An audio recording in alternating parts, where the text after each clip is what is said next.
We want to expand the discourse. We know it's a day that we journalists, should reflect on the importance of press freedom and also the professional ethics. And I have my guest already in the studio, Ladi Bala. She's the National President, Nigeria Association of Women Journalists. Thank you very much for joining us. Thank you so much for And did I mention she's one of us? Okay, so it's World Press Freedom Day. Yeah. It's a big day for journalists around the world. But the theme I find very interesting this year, information as a public good. What does it say to you?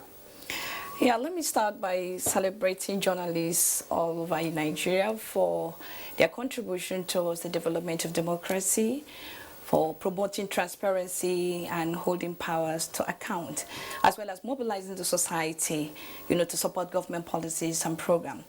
Yeah, the theme of this year's celebration of the World Press Freedom Day is up, because information is a commodity. It is of service. Yes. What we do in the media basically is to pass information, to educate and to entertain.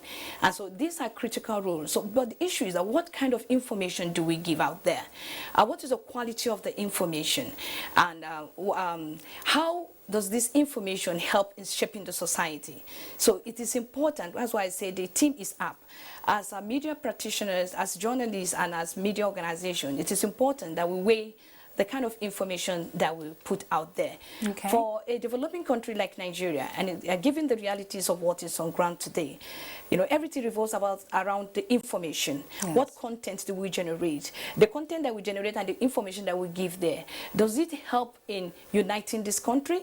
If it is not, then it's not worth it. Because whatever we do is for the good of the people. So the information that we give must serve the people first before serving our own interests. So I think the interest of the general, of the people or the public should be paramount in the kind of information that the media gives out, or journalists. Okay, let me hold your thoughts there. Yeah. And when we look at the work of a journalist, it should be accessible, discerning, and persistent. And of course, you've seen how journalists display the ethics of the profession. But for you, what is your assessment in terms of that display of the ethics of the profession? Are journalists really going by the code of conduct? Yes. Okay. Journalists all of them? Yeah, most of them. Okay. Most of them, except for few. And that is why the Nigerian Union of Journalists and also NAWOJ, we've been working hard to eliminate quackery. We don't want to have people that are not real journalists in the practice of the profession here in this country. But by and large, those that are, for instance, those that are with the traditional media, talk about the NTA, you hardly can you find a journalist in NTO or FRCN or any of those traditional media organization, misbehaving. We always operate within the covers of the ethics of the profession. And to a large extent, that is the only way to operate if we must keep our country as one indivisible nation. And I don't know, I still want to talk about, we're talking about the freedom. Yeah, go There's ahead. this other freedom, the aspect of the freedom of the press that I think is very important that we bring to the notice of powers, the issue of the economic freedom. Okay. Yeah, apart from the professional freedom, I think the economic freedom for the journalists is very important. When you say economic freedom, what exactly are you talking about? I'm talking about the economic power. I'm talking about the salaries, the welfare, and particularly the salary. In this country, I think we need the media salaries structure. There should be something like capture just the media. They need the people that work in the media, particularly journalists, need to be paid well because of the kind of challenges we face and the kind of risks that journalists take. But what they're being paid is really nothing to write home about, given the magnitude of work they do. So I think when we talk about press freedom, the economic freedom of the press should be looked into. When a woman is heading a position, you definitely see the impact she's making, which is what you're already doing for us. And looking at women in journalism, we get to see a lot happen. And if you look at the media phase, most of the journalists you see on our screens are women. So you would say that women are playing critical roles when we're talking journalism. But from your assessment, what can we change? What can we improve to make women participate more effectively in journalism?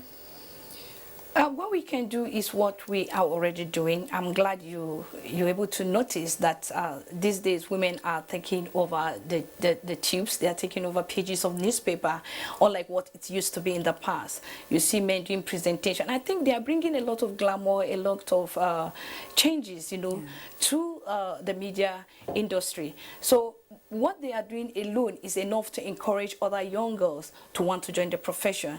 But for us in NAWOJ, what we are trying to do is to provide that mentorship, to groom young girls to see that this is where they belong, and they have to find a way of coming on board to shape the narrative about women into society, because women are the one that understands those issues, those gender issues, that have remained persistent and limiting women from fulfilling their dreams and aspirations. So when we have more women in journalism profession, we have more women anchoring programs, generating content, I think we will use our platform to drive, further the conversation about gender inclusiveness, about gender issues. So we'll continue to work hard on that to ensure that we have more women in the practice of journalism. Okay, let me take you on that. And what has NAWOJ done so far in reaching out, especially to the younger ones, to more like encourage them? You talked about mentorship, to make them embrace journalism as a very good profession. For now, what we've done, we've asked our chairpersons in various states to ensure that they go to the various media organizations, because we have some of them, it's not that they are not just interested, in, they have not shown interest. Yes, but we're trying to collaborate with institutions, schools, of journalism to tell them that they still have a place here, that it is not all about money.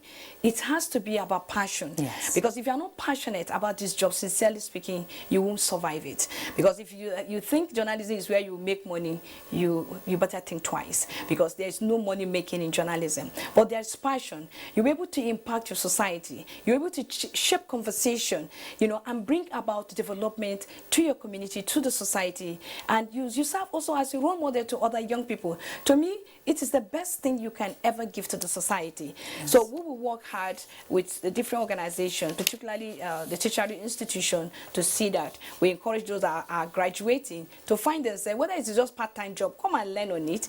We've seen some that just came in as part-time, doing this, and at the end of the day, today, they are making their mark. Here you are, shining. You're a shining example. You're also shining. You're a shining example. Representing us well. You're representing us well. And this is what we want to see. Young people, taking over the tubes and then pages of newspaper and making their mark. All right. Thank you very much, Thank you so much. It's been nice having you. And happy World Press Freedom Day. Happy World Press Freedom Day to you. Thank you for doing a great job. Thank you very much. Thank you.